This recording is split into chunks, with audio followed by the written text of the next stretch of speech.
Hello students, সবাইকে স্বাগত আমার চ্যানেলে।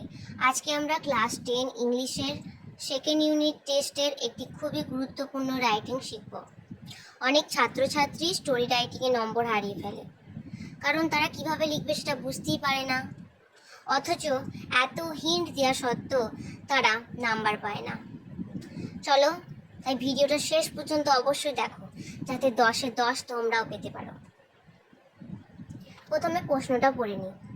Right a story within 100 words using the given hints. Give a title and a moral to it.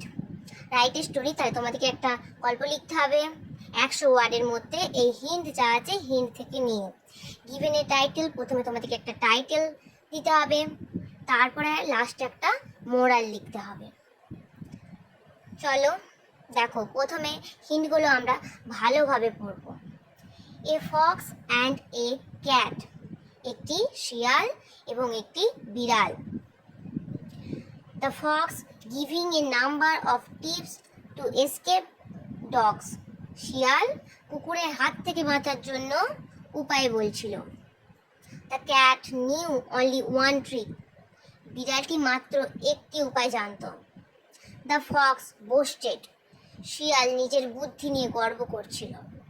A pack of hounds appear, হঠাৎ একদল শিকারী কুকুর এসে পড়ল। The cat climbed up the tree, বিড়ালটি দ্রুত গাছে উঠে গেল। দ্য ফক্স কিল্ড, শিয়ালটি মারা গেল। তাহলে তোমরা দেখতেই পাচ্ছ, এই 7টা হিন্টই হলো পুরো স্টোরিটার মূল পয়েন্ট। পরীক্ষায় স্টোরি লেখার সময় এই হিন্টগুলোর পর পর লাইন বজায় রাখতে হবে, কোনো হিন্ট বাদ দেওয়া যাবে না। এখন চলো এই হিন্টগুলো ব্যবহার করে স্টেপ বাই স্টেপ একটা পুরো স্টোরি লিখে ফেলি। প্রথমেই আমাদের টাইটেল দিতে হবে। টাইটেল একদম সোজা সাপটা, the Fox and the cat, একটা শিয়াল এবং একটা বিড়াল। তারপরে প্রথম হিন্টটা দেখে যা বুঝলাম, একটু প্রথমে একটা সেন্টেন্সে দিতে হবে, যেমন একদা এক রাজা এবং রানী ছিল, ঠিক তেমন। One day a cat and a fox were having a conversation. অর্থাৎ একদিন একটি বিড়াল ও একটি শিয়াল গল্প করছিল। এখানে ওয়ার হ্যাভিং ব্যবহার হয়েছে, কারণ কাজটা তো অনেক দিন অতীতে কাজ চলছিল, তাই পাস্ট কন্টিনিউয়াস টেন্স ব্যবহার হয়েছে এখানে, were having. Second line, the fox boasted how clever she was, শিয়ালটি নিজের বুদ্ধি নিয়ে খুব গর্ব করছিল যে আমি কত বুদ্ধিমান। সি সেড, সে বলল, I know at least 100 tricks to escape from our enemies the dogs. বলছে আমাদের এই যে শত্রু অর্থাৎ কুকুরদের হাত থেকে বাঁচার অন্তত 100টি কৌশল আমি জানি। I know only one trick to escape from dogs, said the cat. কিন্তু বিড়ালটা কি বলল?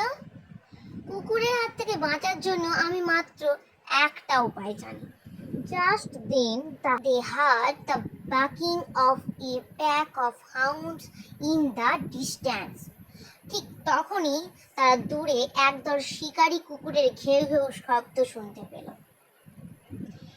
At once the cat ran to the nearest tree and climbed into the branches.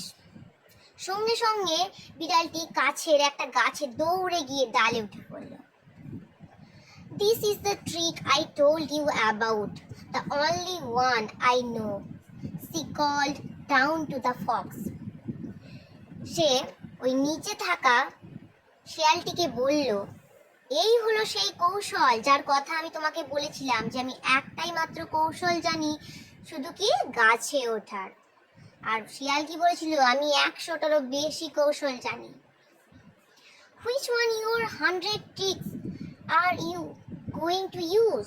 তখন বিড়াল তাকে প্রশ্ন করছে যে তোমার 100টি কৌশলের মধ্যে এখন কোনটি তুমি ব্যবহার করবে? আমার তো একটাই কৌশল আমি ব্যবহার করেছি, তোমার তো 100টা কৌশল, তুমি কোনটা ব্যবহার করবে? Before she could make up her mind, the dogs arrived. শিয়ালটি এই যে 100টা কৌশল, সেই 100টা কৌশলের মধ্যে কোন কৌশলটা করবে সেটা সিদ্ধান্ত নেওয়ার আগেই কুকুরগুলো সেখানে এসে গেল। They fell upon the fox and tore up her to pieces. কুকুরগুলো শিয়ালের ওপর ঝাঁপিয়ে পড়ে তাকে টুকরো টুকরো করে ফেলল। Moral: A single plan that works is better than 100 doubtful plans. এর অর্থ হলো অনিশ্চিত শত শত পরিকল্পনার চেয়ে একটি কার্যকর পরিকল্পনাই হলো অনেক ভালো। অর্থাৎ অনেক পরিকল্পনা জানলেই যে সফল হওয়া যাবে এমন নয়। যদি সেই পরিকল্পনাগুলো কাজেই না লাগে তাহলে সেগুলোর কোনো মূল্যই নেই। অন্যদিকে একটি কার্যকর ও সঠিক পরিকল্পনা থাকলে সেটি বিপদের সময় আমাদের রক্ষা করতে পারে। এই গল্পে শিয়াল অনেক কৌশল জানার বড়াই করছিল, কিন্তু বিপদের সময় কোনো কৌশলই তার কাজে লাগাতে পারেনি। আর বিড়াল মাত্র একটা কৌশল জানতো, কিন্তু সেটি সঠিক সময় ব্যবহার করে নিজের জীবন বাঁচিয়ে ফেলল। তাই আমাদের জীবনে অনেক অকার্যকর পরিকল্পনার চেয়ে একটি কার্যকর পরিকল্পনাই বেশি গুরুত্বপূর্ণ। তাহলে এভাবে লিখলেই তোমরা একদম 10-এ 10 নাম্বার তুলতে পারবে। তোমাদের ভিডিওটা কেমন লাগলো অবশ্যই জানিও, এবং আরও নতুন ভিডিও পেতে আমার চ্যানেলটিকে সাবস্ক্রাইব করে পাশে থেকো।